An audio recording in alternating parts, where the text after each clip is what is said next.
behambe phenya la kade bevuna khona ukuthi kusekhona yini okunye okusele. Kuyenzeka uma ngabe kuvunwa kube khona nokwayo laba abavunayo bangakunaki lokho kwayo bakiyeke ngoba bebona isivuno sisiningi bathi hayi lokho sobuye sikubone bayeke bangabe besabheka bangabe besaqoshisisa yena ke wayesehambe eqoshisisa lokho kusele kade bevuna ngoba yena uyazi ukuthi emuva ushiyile umamezala wakhe ushiyile umuntu okufanele ambheke ngokudla kufanele yena athi mehamba abuye phethe ngoba umama uthembile ukuthi njengalokho iphumile yena kukhona azobuya nabo egameni lika Jesu.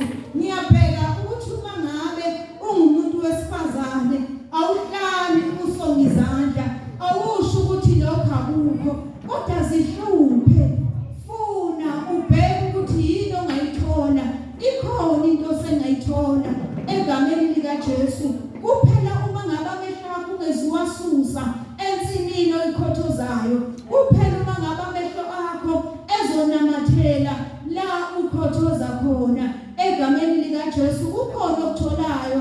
Ngiyabheka ke ukuthi uRuthi naye wajoyina amantombazane wahamba wayakovuna naye wayakokhothoza egameni lika Jesu. Ngiyabheka ukuthi ukhona umawakhe wamyala wathi ungayi ukuyokhothoza kwenye insimu kodwa khothoza khona lapha lisizwi lenkosi wabese eseyakhothoza wasemyala ukuthi amehlo akhe angawasusi ensimini egameni lika Jesu.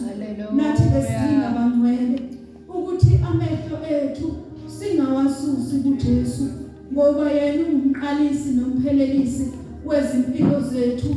Amehlo ethu sibesidinga ukuthi siwanamathelise kuye ngoba impendulo yenkinga yakho ikuye uKristu Jesu. Ngiyabheka ukuthi uPetru ebona uJesu ehamba phezulu kolwandle wamubuza ukuthi Nkosi nguwe yini? Wayeseyasho uJesu wathi yebo. Wathi Nkosi makunguwe yisho ngize kuwe. Jesu wayeselula isandla sakhe weza uPetru wazibona naye sihamba phezulu kwamanzi kodwa ngenxa yokuthi ingqondo yakhe yabana lokho kokuthi hayibo yini nempela ngihamba phezulu kwamanzi wawasusa amehlo akhe ekuthenini yena uhamba phezulu ukuthi anake ukuthi uhamba noJesu.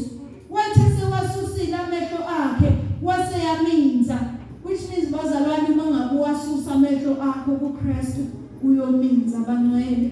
Kuningi ukuminza okwenzakalayo egameni lika Jesu.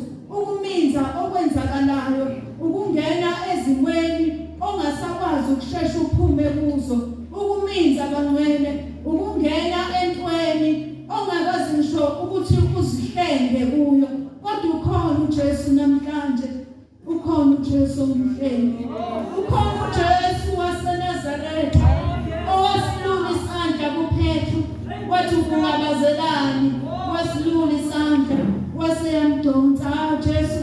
Nawe bengakudonsa uJesu namhlanje